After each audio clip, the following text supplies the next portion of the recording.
Hi అండి. అందరికీ నమస్కారం. ఈరోజు మరొక మంచి వీడియోతో మళ్ళీ మీ ముందుకొచ్చేసానండి. ఈరోజు మన వీడియోలో చూడండి, ఇలా కొత్త పాత్రలను గానీ, కొత్త గిన్నెలు గానీ కొనుక్కున్నప్పుడు ఈట్లికుండే స్టిక్కర్‌ని తీయడం పెద్ద తలనొప్పి అవుతుంది.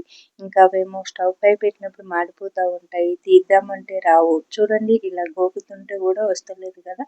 ఈటిల్ని ఈజీగా సెకండ్‌లో రిమూవ్ చేసుకునే విధానాన్ని ఈరోజు మన వీడియోలో అయితే చూసేద్దాము. ఇప్పుడు నేనేం చేస్తాను అనేది ఇప్పుడు చూసేద్దాము. వచ్చేయండి వీడియోలోకి. ఇప్పుడు దీన్నైతే స్టవ్ పై పెట్టుకున్నానండి. చూడండి, ఇలా చాక్‌తో గోకినా కూడా వస్తలేదు కదండీ! ఇప్పుడు స్టవ్ ఆన్ చేసుకుందాము. ఇలా వేడి చేస్తే చాలండి. ఇలా వేడి చేసిన వెంటనే ఇలా సెకండ్‌లో ఇలా వచ్చేస్తుంది. దీన్ని ఇలా కొద్దిగా లేపి ఇలా చేత్తో తీసిడమే. చూసారా? పర్ఫెక్ట్.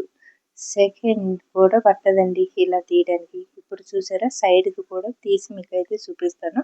ఇలా స్టవ్ వెలిగించుకుని స్టవ్ పై పెట్టుకుని సిమ్‌లో పెట్టుకోవాలి. ఇలాగా కొద్దిగా వేడెక్కిన తర్వాత ఇలా చాక్ తోటి, ఎందుకంటే గిన్నె అనేది వేడిగా ఉంటుంది కదండీ!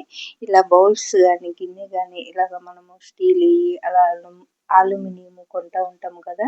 ఇంకా మార్కెట్‌కి వెళ్ళినప్పుడు గానీ, లేదా మనకు వంటింట్లో అవసరం నిమిత్తం గానీ, ఇలాంటి బౌల్స్ గానీ, పెద్దవి గానీ కొంటా ఉంటాం. కానీ ఈటిలకున్న ఈ స్టిక్కర్‌ని తీయడమే పెద్ద తలనొప్పి అవుతుంది. అలాంటప్పుడు ఇలా ఈ చిట్కాని పాటించి సెకండ్‌లో రిమూవ్ చేసుకోండి. ఈ వీడియో నచ్చితే లైక్ చేసి, షేర్ చేసి మన ఛానల్ సబ్స్క్రైబ్ చేసుకోండి.